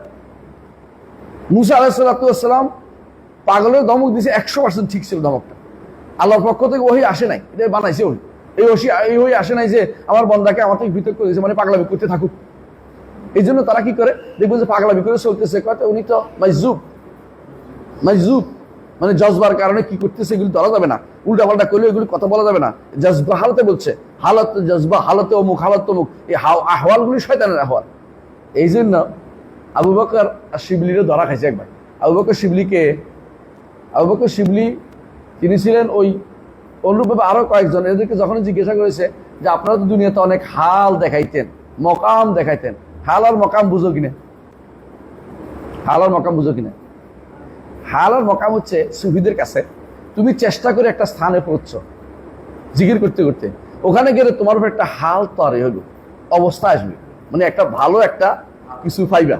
তো এরা কি করে কিছুক্ষণ ইবাদত করতে করতে হঠাৎ করে বলে ফেলে সুবহানি সুবহানি মা আযামু শানি, আমি কত পবিত্র, আমি কত, আমার শান কত বেশি। মানে হালে সে, বুঝছো কিনা, মোকামে গেছে, হাল আসছে এবার। এই জন্য অনেক তবলিগি ভাইরা বলে আপনার হাল কেমন হয়েছে, তো হালের বলে যে আমার হাল হয়েছিল, আমার মকাম হয়েছিল, এটি বলে। কিন্তু তুই জানিস না, আমি তো জানি করতেছি, আমি শুনতেছিলাম গাড়িতে বসে একে অপরকে জিজ্ঞাসা করতেছে হালের অবস্থা কি, মোকামের অবস্থা কি, বুঝছি তো ওরা ওইদিকে আবার রওনা হয়ে গেছে ঘুরে ফিরে আবার। হ্যাঁ, মাদানী জামাত, বুঝছিস তুই, মাদানী জামাতের কথা বলছি। হ্যাঁ, এরকম আরো গোষ্ঠী আছে, এরা কি করে হাল আর মকামে খুঁজে, এরা চোখ কোনো ভালো করে আবাদ করতে করতে একটা জায়গা যায়, এখন সে চোখে সে দেখতেছে রসুল, সে দেখতেছে ফেরেশতা, সে দেখতেছে এই তো আল্লাহর কথা কথা আসতেছে, সে চোখ বন্ধ করলেও দেখে, চোখ খুললেও দেখে, সে পাগলের মতো, সে এটার মনে করতেছে কি হাল, আর এটার বলতেছে কি হাল, কিন্তু সে একটা মকামে পৌঁছছে আবাদ করতে করতে। হ্যাঁ, এটার দলিল দেখিবেও জানো, আল্লাযিনা জাহাদু ফিনা লানাহদিয়ান্নাহুম সুবুলানা, যারা আমার পথে প্রচেষ্টা চালাইতে চালাইতে মকামে পৌঁছে তাদের উপর আমি হাল জারি করে দেই। ওই হুজুর, তোমার এই তাফসীর করতে কইছে কেডা? তোমার মতো ভণ্ড দুনিয়াতে আরেকটা আছে কিনা? এই ভণ্ড নীতি তোমার করতে কইছে কেডা? কে শয়তানি করছে? মিথ্যা কথা, এগুলো তো শয়তানি করা, আল্লাহ দিন নিয়ে ঠাট্টা মস্কারি করা, এগুলি আল্লাহ দিন নিয়ে ঠাট্টা মস্কারি করা। অবশ্যই এটা সাবধান করতে হবে আপনাদেরকে যে এগুলি বলা যাবে না। হাল মকামের এই প্রশ্নে একজন বলছে আমি স্বপ্নে দেখছি শিবলিকে, আবু বকর শিবলিকে। তারপরে আরেকজন নাম বলছে ওনাকে, তো ওনাকে জিজ্ঞাসা করছে আপনি তো এত হাল মকাম নিয়ে কথা বলছেন, মৃত্যুর পরে কি পাইছেন? হাল মকাম কিছু পাই নেই বেহুদা। তো কি পাইছেন? 2 রাকাত নামাজ পড়তাম রাতের অন্ধকারে গোপনে, ওইটা কাজে লাগছে। বুঝছেন নি? দাসত্বের সীমা যেন লঙ্ঘন না করেন। দাস যেটা দাস হিসেবে থাকেন, দাস মনিবের কাঁধে সবার হওয়া চিন্তা করেন না, নাউজুবিল্লাহ। বুঝলেন না কথাটা? আল্লাহর কথা বললেন, মনিব বলছে আপনাদের কথা। কেউ যদি একটা দাস কিনেন, দাস বুঝেন, দাস দেখেন নাই, সেনাবাহিনী তাদের অফিসারদেরকে দাসের মতো আচরণ করে, বুঝেন কিনা? দেখবেন যে কিভাবে দাসের মতো আচরণ করতেছে, দৌড়াচ্ছে পাগলের মতো, এটা করতেছে, একবারে করতেছে, লেফট রাইট করতেছে, এটা দাসের মতো আচরণ। তো একটা জিনিস, তো এরা দাসের মতো আচরণ কেন করে? তারা যেন যুদ্ধের ময়দানে যেন ভালো করতে পারে, এটা উদ্দেশ্য। আমাদের ইসলামে এরকম কিছু নাই, আল্লাহ মাফ করুক যদি এটা ওরা তৈরি করে নিয়েছে, এটাকে এত দাসত্বের আচরণ করা জরুরি না। কিন্তু তারাও দেখবেন সেনাবাহিনী এই লোককে কি ইচ্ছা করলে বড় অফিসার সাথে সরাসরি কথা বলতে পারে। আমরা যখন এসএনসিতে ছিলাম, আমি ন্যাশনাল ক্যাডেট করেছিলাম এক সময়, তো সৌদি আরবে ন্যাশনাল ক্যাডেট করেছিলাম। ক্যাডেট করছি, ক্যাডেট করে নিয়ম হচ্ছে তুমি প্রথম তোমার উপরস্থ যে তার সাথে কথা বলতে পারবা, এর উপরের সাথে কথা বলতে পারবে, তিনি উপরের সাথে কথা বলে দিবেন। কথা বুঝছো? চেইন অফ কমান্ড বলে এটাকে। তো তুমি যে দৌড় দিয়ে যাই একেবারে প্রধান বিচারপতি, প্রধান ইয়ারে, হ্যাঁ, প্রধান যে কি প্রধান সেনাপতিকে যাই প্রধান বলে দিবা যে এই ঘটনা ঘটছে, এই সুযোগ জীবনেও নাই। হ্যাঁ, ঢাকা বিশ্ববিদ্যালয়ে থাকতে আমরা যে রমনা ক্যাডেট করেছিলাম, তো ওখানে দেখতাম যে আমরা কথা বলতাম 1 নম্বর যে যিনি আছে আমাদের উপরস্থ, উনি বলতেন যে প্রধান ব্যক্তির সাথে, আমরা সরাসরি ওনার সাথে কথা বলার কোনো অনুমতি ছিল না। এখানে এই সিস্টেম যদি দুনিয়ার দাসত্ব না, এটা তো স্বাধীন মানুষ, শুধু ট্রেনিং এর কারণে হয়। আল্লাহর সাথে কোন আচরণ করতে হবে এটা কিন্তু শিখার বিষয় আছে। আল্লাহর সাথে আপনি এমন কোনো কথা বলবেন যে কথাটা আপনার আদবের খেলাফ হয়, আপনার দাসত্বের সীমা লঙ্ঘন হয়ে যায়। দাসত্বের সীমা লঙ্ঘন করে এমন কথা বলেই মানুষ তাগুত হয়ে যায়। কেউ যদি বলে আমার শান কত বেশি, আমার জুব্বাতে আল্লাহ ছাড়া কেউ নাই, এই মকামের মধ্যে যাই এটি বলতেছে আমার জুব্বাতে, তারপরে হাল জারি হয়েছে, হাল তরে হয়েছে, এখন সে বলতেছে মাহফিল জুব্বা ইল্লাল্লাহ, আমার জুব্বাতে আল্লাহ ছাড়া কেউ নাই। এই জিনিসটা এখন সীমা লঙ্ঘন করে গেছে। কত সীমা লঙ্ঘন করছে? দাসত্বের সীমা লঙ্ঘন করে সে আল্লাহর জায়গায় নিজেকে বসানো, আদব নয়, শুধু বড় ধরনের বেয়াদবি করেছে। এই কাজগুলি যারা করবে, এটা সাহাবায়ে কেরাম কোনোদিন করেন নাই। কোনো সাহাবীকে দেখেন নাই জীবনে কোনোদিন এই সমস্ত কথা বলছে, কোনো তাবেঈ করেন নাই, কোনো তাবেঈ করেন নাই, কারণ তারা বুঝতেন যে এটা দাসত্বের সীমা, দাসত্বের সীমা লঙ্ঘন করে নাই। আবু হানিফা রহমতুল্লাহ আলাইহি অন্যান্য পরবর্তী যত ওলি আল্লাহদের নাম করা, তাদের থেকে 1000 গুণ বড় ইমাম, তিনি কোনোদিন এই জাতীয় কথাবার্তা বলেন নাই। দাসত্বের সীমার ব্যাপারে তাদের একটা ভালো ছিল যে আমি দাস, আল্লাহ মিনি আব্দুকা অবনে আব্দিকা অবনে আমাতিকা না ওসিয়াতি বিয়াদিকা, আল্লাহ আমি দাস, দাসের ছেলে, দাসীর ছেলে, আমার 14 গোষ্ঠী দাস। কার দাস? আমার রবের দাস, আর কারো দাস না, আমার আল্লাহর দাস। দাস কোনোদিন মনিবের জায়গা চেয়ারে বসা চিন্তা ভাবনা করতে পারে না। হ্যাঁ, যদি কোনো মনিব তাকে কোনোদিন বসা সেটা পারবে, ঘোষণা দিলে, যেমন বলা হয়ে থাকে আল্লাহ তাআলা মুহাম্মদ রাসূলুল্লাহ সাল্লাল্লাহু আলাইহি ওয়াসাল্লামকে, তিনি শুধু একজনকে তিনি মাকামে মাহমুদে বসাবেন। মাকামে মাহমুদ কি? একটা প্রশংসিত স্থান। কেউ কেউ বলছে, তাফসীর করছে, মুজাহিদ থেকে বর্ণনা আসছে, মাকামে মাহমুদ হচ্ছে আল্লাহ তাআলা তাকে কুরসির উপর বসাবেন। এই যে বর্ণনাটা আসছে এটা এই কারণে যে তিনি এটা ঘোষণা দিয়েছেন একজনের জায়গায় তিনি মুহাম্মদ রাসূলুল্লাহ সাল্লাল্লাহু আলাইহি ওয়াসাল্লাম। তাহলে দুনিয়ার মানুষগুলো যে এখন হাল মোকাম দিয়ে যে সীমা লঙ্ঘন করতেছে এর দায়ভার কে বহন করবে আমরা জানি না। দিনকে যত কম বুঝবে তত সমস্যা বেশি হবে, মনে রাখবেন। একমাত্র মুহাম্মদ রাসূলুল্লাহ সাল্লাল্লাহু আলাইহি ওয়াসাল্লাম তিনি ইব্রাহিম আলাইহিস সালামের পরে যিনি খুল্লার মর্যাদা পেয়েছেন, খালিল।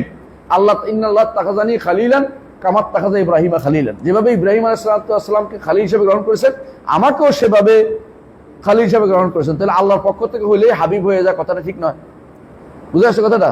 আমি আপনাকে বলতে পারি আপনি আমার হাবিবি, হাবিবি বলতে পারি। আরবরা এই জন্য একজন বলে হাবিবি আতলা, মানে উঠো বন্ধু, উঠো গাড়িতে উঠো, কিন্তু কখনো খালিলই বলতে পারে না, কারণ খালিল অন্তরে প্রবেশ করেছে, এটা খুব রেয়ার জিনিস। খালিল খুব কম হয়, এই জন্য বলে খালিলে ইয়ামা ওয়াফি আনতুমা ইজা কুনতুমা আলী ফাআলামা নুকাতা। কবিতা মনে রাখলে সুন্দর বেশি হয়, যে দুই বন্ধু আমার, তোমরা যদি কোন আমার পথে, তোমরা যেভাবে আমাকে দাবি করতেছো যে ভালোবাসো, কাজের ব্যাপারে তোমাদের কোনো খুঁজে পাই না, বোঝা গেল যে তোমরা আসলে আমার ভালোবাসাতে সত্যের দাবিদার নয়। বুঝলেন কথাটা? তো এই খালিল ওই বন্ধুকে বলে যে বন্ধু ছাড়া, যে বন্ধু চিন্তা ছাড়া, চিন্তা চেতনা ছাড়া মানুষের কোনদিন চিন্তা করতে পারে না। আল্লাহ তাআলা তার নবীকে সেভাবে গ্রহণ করেছেন। রাসূলুল্লাহ সাল্লাল্লাহু আলাইহি ওয়াসাল্লাম এই জন্য খালিল ছিলেন। ইব্রাহিমকে আল্লাহ তাআলা সেভাবে গ্রহণ করেছেন যে তিনি তার এই দাসকে কখনো ছেড়ে যাবেন না, দাসত্ব রাখছেন আবার খালিলও রাখছেন। বুঝলেন না কথাটা? এই জন্য আবদুহু ওয়া রাসূলুহু ওয়া খালিলুহু ওয়া খালিলুহু ওয়া সফিয়ুহু ওয়া নাজিয়ুহু, তিনি হচ্ছেন কে? মুহাম্মদুর রাসূলুল্লাহ সাল্লাল্লাহু আলাইহি ওয়াসাল্লাম। এই জন্য রাসূলুল্লাহ সাল্লাল্লাহু আলাইহি ওয়াসাল্লাম তিনি খালিল ছিলেন, এটা বলতে হবে। হাবিবের চেয়ে খালিলের মর্যাদা অনেক বেশি। হাবিব যে কোনো মানুষ হতে পারে, যে কোনো মানুষ হতে পারে। এই জন্য যে ব্যক্তি এই কবিতাকে বেশি স্থান দেয়, ওয়াল হাবিবুল্লাযী তুরজা শাফাআতুহু লিকুল্লি হাওলিন মিনাল আহওয়ালি মুক্তাহিমি। কবিতা ঠিক আছে রে? অর্থ জানাসনি? অর্থ কি?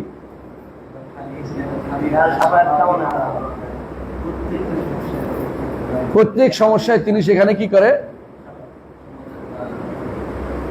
নিজেকে সেখানে ঢুকাই ফেলেন। ইখতিহাম অর্থ হলো কোনো কিছু ঘরের মধ্যে জোর করে ঢুকে পড়া, গলি ঢুকানো, এই তো হচ্ছে ইখতিহাম, মানে জোর করে কোথাও ঢুকে গেছে, কোনো বাধা দিতে পারবেন, ঢুকবে, এটা বেরোবে ওখান দিয়ে, মানে এরকম। মানে এমন যে আপনার যত সমস্যার সমাধান কে করে দিবে? আউযু বিল্লাহ। এই কথা বলা হচ্ছে শিরিক করা। অথচ আমাদের দেশে এই কবিতাকে জায়গায় জায়গায় পড়ানো হয়, মাদ্রাসাগুলিতে পড়ানো হচ্ছে। হুজুররা কি পড়ায়? সওয়াবের নিয়তে মুখস্থ করছিলাম ছোটকালে। হ্যাঁ, আমি পুরা এই কসিদা বোরদাইটা আগাগোড়া মুখস্থ পারি। কতগুলি বাইর জানাসনি? অনেক বেশি, প্রায় সওয়াবের নিয়তে মুখস্থ করে ফেলাইছি। এটা মুখস্থ করে প্রথম শুরু হয়েছে এরকম, আমিন তাযাক্কুরি জিরানিম বিদি সালামি মাজাস্তাজা মানজারা মিন মুখলাতিন বিদামি আমহাবাতির, এটা শুরু হয়েছে এইভাবে। মানে এটা মুখস্থ করছি, এটা বললে নাকি বড় বড় সওয়াব। তো আমরা তো বড় বড় সওয়াবের কাম তো করা দরকার। পরে দেখি যে কিসের সওয়াব, এটা তো গুনাহের শেষ নাই, এটা শিরকের কোনো কিছু বাদ নাই। এটা কথায় কথা শুধু শিরকে আছে, বুঝছিস না? এমন শিরক আছে চিন্তা করতে পারবি না। কি বলেছে? হ্যাঁ, বলতেছে যে ওয়ামিন উলুমিহি ইলমুল লাওহি ওয়াল কালাম।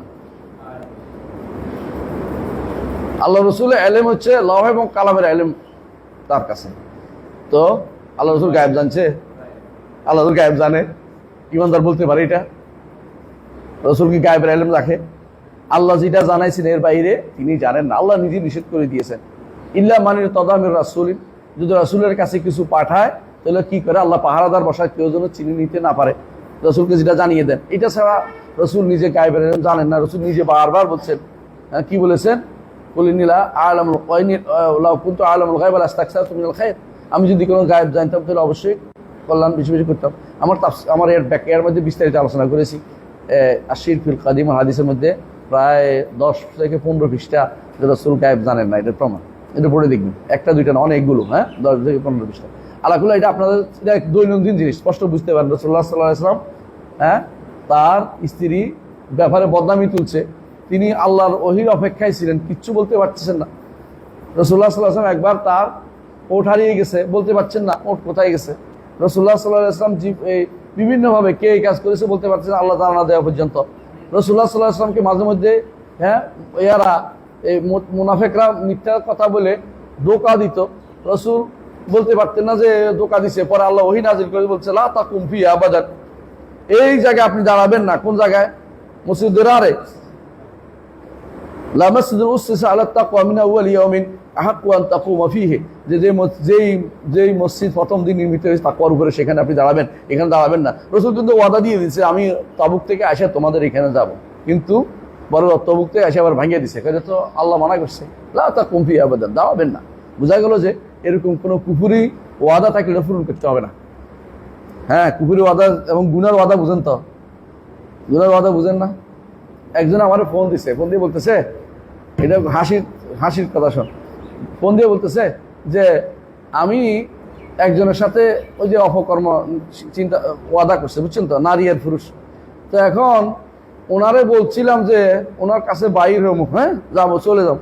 এখন তো বাইর হইতে পারতেছি না, এখন কি আমার কোনো গুণ হইব কিনা, আমি এখন কি করতে পারি বলো তো? আমার এমন রাগ উঠছে, আমি বললাম যে এখন হচ্ছে তোমার কি প্রশ্ন উত্তর দিব তোমারে, তুমি এখন তুমি যে বুঝতেছো না যে তুমি কত বড় গুণার মধ্যে আসো। তুমি অপকর্মের জন্য ওয়াদা চিন্তা করতে আসো, অপকর্ম ভঙ্গ হয়ে যাবো, বুঝছো না? অপকর্ম মানে গুণা হয়ে যাবো, অপকর্মের ওয়াদা ভঙ্গ হয়ে গেলে। তো অপকর্ম যে করতেছো ওইটার তো তোমার খবর নাই, অপকর্মের কোনো খবর নাই, তুমি ওয়াদার ভঙ্গে চিন্তা করতে আসো। বুঝে আসছো কথা? এই জাতীয় মানুষ আছে গুনার মধ্যে ওয়াদা করে, এমন চিন্তা করে আমি তো ওয়াদা করছি। হ্যাঁ, একজনে ওই যে অপকর্ম করে ওয়াদা করছে তোমার ছাড়া কারো বিয়ে করবে না, পরে আরেকখানে বিয়ে দিছে, এখন আমাদের ফোন দিয়েছে কাজে আমি তো এই ওয়াদা করছি অন্য বিয়ে, এখন আমার কোনো গুণ হইব কিনা, ওনার কাছে মাপসাইতে হইব কিনা। আর তোমারে আমার হাতের কাছে পাইলে আমি যদি কোনো বিচারক হইতাম তোর সোজা লম্বা করে ফেলতাম। এই অপকর্ম আবার ওয়াদা, অপকর্ম আবার ওয়াদা, শয়তানি করে জায়গা পাও না। আল্লাহ কুল হাব, আমরা ওইদিকে না যাই, সহজ কথা বলতেছি যে খালিল শব্দটি, আমরা যে কথা বলছিলাম যে খালিল শব্দটি হাবিব শব্দের চেয়ে বহুগুণ বেশি। হাবিব সাধারণ যে কোনো ভালোবাসাকে হাবিব বলে, হব ভালোবাসা, এটা অন্য কোনো সাধারণ শব্দ হচ্ছে হব। এর চেয়ে একটু বেশি হলে উদ, খালিসাল উদ, একটু বেশি হলে খালিল, এর চেয়ে বেশি হলে তাইম বলে। অর্থাৎ যে ব্যক্তি হায়েম হয়ে গেছে, কি করতেছে হোশে পায় না, কি করতেছে জানে না। এক বেটা সালাত আদায় করতেছে, ইচ্ছা বলতেছে এটা সত্য না মানে এটা নেওয়া যাবে না, মানে এটা কাজটা ভালো করে নাই মজনু। তো একবার সালাত আদায় করছে, মজনু সামনে দিয়ে চলে যাচ্ছে, তো বেটা নামাজ বেটা ধরছে, তুই আমার নামাজ হাঁটলি কেন? তুমি যে আল্লাহর মহব্বত যদি সালাত আদায় করে থাকো তো আমার দেখলে কেন? তো কেন? আমি তো আমার লাইলার জন্য আমি কাউকে দেখি নাই, আমি তো রাস্তা হাঁটতেছি, আমি কাউকে দেখি নাই, তুমি যেন আমার সময় দেখি নাই, কারণ আমি তো লাইলার জানে আছি, তুমি আল্লাহর জানে থাকলে তো আমার দেখলে কেমন? এটা কি এই কথা বলা যাবে? সমস্যাটা কোন জায়গায়? এটা শিখতে হবে। এটার হুজুরা ওয়াজ করবো, দেখবো যে এগুলো সুন্দর ওয়াজ করে চালাই দিচ্ছে ঘন্টার পর ঘন্টা। হ্যাঁ, আর যদি কোনো তোমাদের ওই কি জানি জায়গা একটা নাম আছে না, সূর্য উঠে নামে যে কুয়াকাটার হুজুরে যদি পায় তো 3 দিন চালাই দিতে পারবে এটা দিয়া, এমন সুগন্ধ সুয়া দিয়া কি সুর দিয়া চালাই দিবে, 3-4 জন লাভ দিয়ে উঠে গায়ের উপর পড়বে, আর হুজুর খুশি হবে যে প্যান্ডেলে উঠে গেছে। তো এই জাতীয় ওয়াজ যদি করতে পারে, ভুল কোনটা কর? মজনু তো পাগল, এবং এই জাতীয় ভালোবাসা জায়েজ নাই ইসলামে, এই জাতীয় ভালোবাসা জায়েজ নাই। কথা বুঝছিস কিনা? যেই ভালোবাসা তোমাকে পাগল বানিয়ে দিবে এই ভাষা জায়েজ নাই, এটা তোমাকে নিয়ন্ত্রণ করতে হবে। বিবেকবান মানুষ এই জাতীয় ভালোবাসে না, যাদের বিবেকহীন, যাদের মধ্যে কোনো ব্যক্তিত্বহীন, তারা এই জাতীয় ভালোবাসা করে, বুঝছিস কিনা? ওমর রাদিয়াল্লাহু আনহু এই জন্য বলতেন, আমি নারী বিয়ে করি সন্তান উৎপাদনের জন্য এবং দেশ দুনিয়া পরিচালনা করার জন্য, ওই ভালোবাসার নামে পিছিয়ে হাঁটার জন্য নারী বিয়ে করি না। কথা, এই সাহাবা কেরামের মধ্যে এই জাতীয় কাজ ছিল না, এই জাতীয় কাজ হইতো না যে একজনের ভালোবাসার জন্য আমি দুনিয়া ছেড়ে পাগল হয়ে রাস্তা হাঁটতেছি। এগুলো পাগলদের কাজ, ব্যক্তিত্বহীনদের কাজ। ব্যক্তিত্বহীন যে এগুলি এই ভালোবাসার মূল্যায়ন করে, একবার প্রেম প্রেম প্রেম কিসের প্রেম, শয়তানের কার সাথে যে কিছুই না। এই জাতীয় জিনিসগুলো যখন পাবে এগুলোকে বলবো এগুলো ভালো করে ধরে, বাচ্চা যেটা শয়তানি করবে এরকম ধরে আয় না, ভালো করে তোমার যদি আত্মীয় হয় অধীনস্থ হয় তোর ভালো করে ফিরাইবে। আবার আরেকজনের বাইরে ফিরাইতে বলিনি আমি, পিঠে লম্বা করে ফেলে বলে এইগুলি বেয়াদবি তোমার হাতে গেছে কিনা। হ্যাঁ, এরকম ওমর রাদিয়াল্লাহু আনহু একটা ফিরেছে না, সবই গেলে এরকম ফিরে গিয়ে সোজা করতে হবে, রাষ্ট্রপ্রধান হলে আরো বেশি ফিরতে হবে। এই জাতীয় প্রেম টেমের কোনো কথা শোন না। এইগুলি করে আজ আমাদের সমস্ত এই নারীগুলি নষ্ট হয়ে যাচ্ছে, ছেলেগুলি বিনষ্ট হয়ে যাচ্ছে, লেখাপড়া বরবাদ হয়ে গেছে। এই লেখাপড়ার নাম দিয়ে যেগুলি চলতেছে এগুলি তো এই জিনা বেবিচারের কারখানা খুলে ফেলছে অনেক জায়গাতেই। এমনকি আশ্চর্য বিষয় এগুলি থেকে মাদ্রাসা, কোনো কোনো মাদ্রাসাতেও চলে, কোনো কোনো স্কুলেও চলে। আমি তো চিন্তাও করি নাই যে মাদ্রাসাগুলিতে এগুলি আছে, এখন থেকে শুনলাম নাকি মাদ্রাসাগুলিতেও আছে। আগে বলতাম যে আমরা স্কুলে অপকর্ম করে বেড়াই, এখন যে মাদ্রাসার মধ্যেও ঢুকছে। মানে এটা হলো কেন? কারণ দ্বীনের আসল শিক্ষা দেয়া হয় না, যে এই ভালোবাসা চলবে না। প্রথম দিক থেকে শিক্ষা দেওয়া দরকার ছিল যে এই ভালোবাসা কোনো প্রশংসনীয় কাজ নয়। প্রশংসনীয় কাজ হচ্ছে সীমারেখা মেনে চলা। শরীয়তের সীমা রেখে ভালোবাসতে হবে, সীমারেখা মেনে ভালোবাসতে হবে। শরীয়ত কাকে ভালোবাসতে হবে? তাও বৈধ জায়গাতে। অবৈধ জায়গাতে আবার সীমা রেখে মানে ভালোবাসা। আবার কয় যে হ্যাঁ কি বলে ইসলামিক ডেটিং। এখন বের করছে একটা ইসলামিক ডেটিং, জানো তো? কাসেম বিন আবু বকর, তার কিছু উপন্যাস আছে, নাম বলতে চাচ্ছি নাকি, ওগুলির মধ্যে লেখা আছে। এগুলির মধ্যে দেখবো যে উপন্যাসগুলো সবগুলো অজু করে আসছে, এরপরে কথাবার্তা বলতেছে, নামাজ পড়তেছে, কথাবার্তা বলতেছে। হ্যাঁ, ইসলামিক পর্দার সাথে এখন উনি প্রেম চালিয়ে যাচ্ছেন। এই জাতীয় শয়তানি করার জায়গা পাও না তোমরা। তোমার এই কথা কইছি বেটা? হ্যাঁ, বিয়ে তোমার স্ত্রীকে ভালোবাসবে, তাও সীমা লঙ্ঘন করতে পারবে না। স্ত্রীকে ভালোবাসার জায়গাটা তোমাকে সীমা লঙ্ঘন করে বাইরে যেতে পারবে না। কারণ যে ব্যক্তি স্ত্রীকে আল্লাহর চেয়ে বেশি ভালোবাসবে, লেজাতিহি সত্তাগত কারণে ভালোবাসবে বেশি, সেই ব্যক্তি শিরকে লিপ্ত হয়েছে। তাকে ভালোবাসবে কতটুকু? শরীয়ত ততটুকু অ্যালাউ করে, এর বেশি ভালোবাসতে পারবে না। মুহাম্মদ রাসূলুল্লাহ সাল্লাল্লাহু আলাইহি ওয়াসাল্লামকে ভালোবাসাও শরীয়ত অ্যালাউর মধ্যে থাকতে হইব। হ্যাঁ, শরীয়ত অ্যালাউর মধ্যে থাকতে হইব। আল্লাহর ভালোবাসার ক্ষেত্রে শরীয়তের নিয়মটা সীমা দিছে। আপনি ইচ্ছা করলে ভালোবাসার নাম দিয়ে খারাপ কথা বলতে পারবেন না। এই জন্য প্রেম বলা যায় না আল্লাহকে। আল্লাহর সাথে প্রেম করি বলতে পারবেন না। হ্যাঁ, আশেকে এলাহি নাম দেওয়া যায় না, আশেকে রসুল নাম দেওয়া যায় না। বুঝছেন কিনা? এগুলো হারাম। কেন হারাম? কারণ এশক শব্দটা বিপরীত লিঙ্গের দিকে অথবা ক্লিব লিঙ্গের দিকে হয়। আল্লাহর জন্য ওই পিছনে পিছনে লেট করে হাঁটা, এটা ব্যবহার করা যায় নাই। বুঝে আসছে? মনে রাখবেন। আচ্ছা, সামনে আগে কি বলছে? সুম্মা কারা, তারপর কে? রসুল পড়লেন। রসুল নিজেই পড়ছেন। কি রসুল পড়লেন? ইন্না আউলান নাস বিইব্রাহিমা লাল্লাযিনা তাবাউহু, সবচেয়ে কাছের মানুষ, বন্ধু মানুষ, কাছের মানুষ ইব্রাহিমের জন্য কারাই? তারা তার অনুসরণ করে, ইব্রাহিমের অনুসরণ করে। হ্যাঁ, ওয়াহাদান নবী, এই নবী, এই যে রসুল এটার সংজ্ঞা দিয়েছেন, আমার সবচেয়ে কাছের মানুষকে, আমার শুধু বন্ধু মানুষকে, অভিভাবক মানুষকে ইব্রাহিম আলাইহিস সালাতু ওয়াস সালাম। ওয়াহাদান নবী ওয়াল্লাযিনা আমারু, আর ঈমানদারগণ হচ্ছে রাসূলুল্লাহ সাল্লাল্লাহু আলাইহি ওয়াসাল্লামের।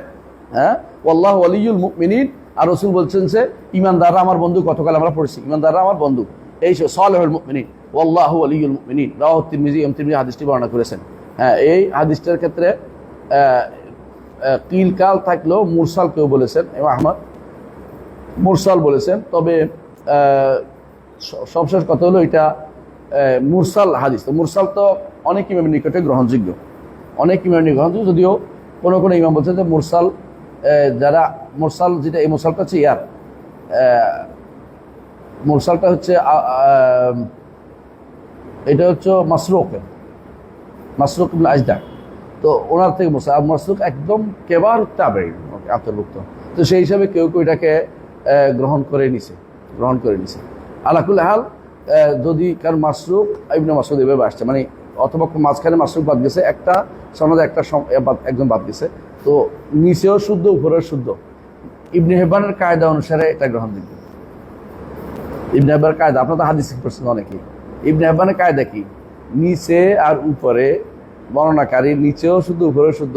এবারে যদি মাজহুলটা কয়, এটা গ্রহণযোগ্য, কিন্তু এটা আসলে গ্রহণযোগ্য না। কিন্তু হাদিসটা মূল শুদ্ধ আছে, মূল কথা কোরআনে আসছে ইস্তেদলাল, এই জন্য শুদ্ধ, কোনো সমস্যা নেই, ইস্তেদলালের মধ্যে কোনো সমস্যা নেই। আচ্ছা, এরপরে বলছে ওয়ান আবি হুরায়রা রাদিয়াল্লাহু আনহু, তাহলে বোঝা গেল যে পরের হাদিসটা ক্বালা রাসূলুল্লাহ সাল্লাল্লাহু আলাইহি ওয়াসাল্লাম ইন্নাল্লাহা লা ইয়ানজুরু ইলা আজসামিকুম ওয়া লা ইলা আমওয়ালিকুম ওয়ালাকিন ইয়ানজুরু ইলা কুলুবিকুম ওয়া আমালিকুম। এই যে এটা কেন আনলেন? এতক্ষণ তো ফিতরাতের কথা আনছেন, এটা কেন আনছেন? কারণ শুধু বিশ্বাসের ক্ষেত্রেই ফিতরাত হলে হবে না, আমালের ক্ষেত্রে ফিতরাতের উপর থাকলে আপনি হবে না। ইকামাতুল ওয়াজ যদি হইতে হয় লিল দিন, তাহলে আপনাকে আমলও লাগবে, অন্তর ঠিক হতে হবে না, আমলও লাগবে। দুইটা জিনিস লাগবে, যাতে করে বেদাতও না হয়, শিরকও না হয়, এবং কোনো রকমের আমলি বেদাতও না হয়, এবং আকীদাগত বেদাতও না হয়। এই জন্য এটা লাগবে। এই জন্য উনি এটা আনছেন। দিনের উপরে সুপ্রতিষ্ঠিত থাকতে হলে আপনার আমাল, কুলুব এবং আমাল দুটাকে আপনি সঠিক পথে রাখতে হবে। এই জন্য তিনি এই হাদিসটা নিয়ে এসেছেন। বুঝে আসছে কথাটা? জি। তাহলে বোঝা গেল যে আল্লাহ তাআলা অন্তরের দিকে তাকান না, অন্তরের দিকে তাকান শুধু ওয়ার দিকে তাকান না, চেহারা সুরতের দিকে এবং সম্পদের দিকে তাকান না, বরং তিনি তাকান কিসের দিকে? অন্তর এবং আমাল। শুধু অন্তর বলেন নাই, শুধু অন্তর বলেন নাই, আমালের দিকে। যে আমালের দিকে, তো আমাল আল্লাহ তাআলা কিন্তু আমাল কি করেছে এটাও দেখার বিষয় আছে। শুধু অন্তর ভালো থাকলে হবে না। শুধু অন্তর ভালো, আমল খারাপ কেন বুঝেন তো? আমার মন ঠিক আছে, আমল না, সালাত না পড়লে কি আছে? অনেকে বলে আমি সালাত পড়ি না, আমার ঈমান ঠিক। অনেকে এটা বলে সালাত পড়লে তো ঈমান কেমন ঠিক থাকে? ঈমান নাই। এটা ওরকম হয়েছে, ব্যক্তি বলছে আমার দাঁত পরিষ্কার আছে, দাঁত না মাজলে কি হয়েছে? এগুলি কোনো না। এই জন্য অবশ্যই আমল ঠিক করতে হবে। আচ্ছা, আমরা দেখতেছি এটা একটু বড় আছে মনে অধ্যায়, তাই না? এই হাদিসটা তাহলে আমরা আজকে আগামী অংশ বাকি এটা আগামী ক্লাসে পড়ে ইনশাআল্লাহ। কেমন? আগামী ওয়ালাহুমা থেকে ইনশাআল্লাহ আগামী দার্সে পড়বো। একটু খেয়াল রাখেন ইনশাআল্লাহ। সুবহানাকাল্লাহু ওয়া বিহামদিকা আশহাদু আল্লা ইলাহা ইল্লা আনতা আস্তাগফিরুকা ওয়া আতুবু ইলাইক।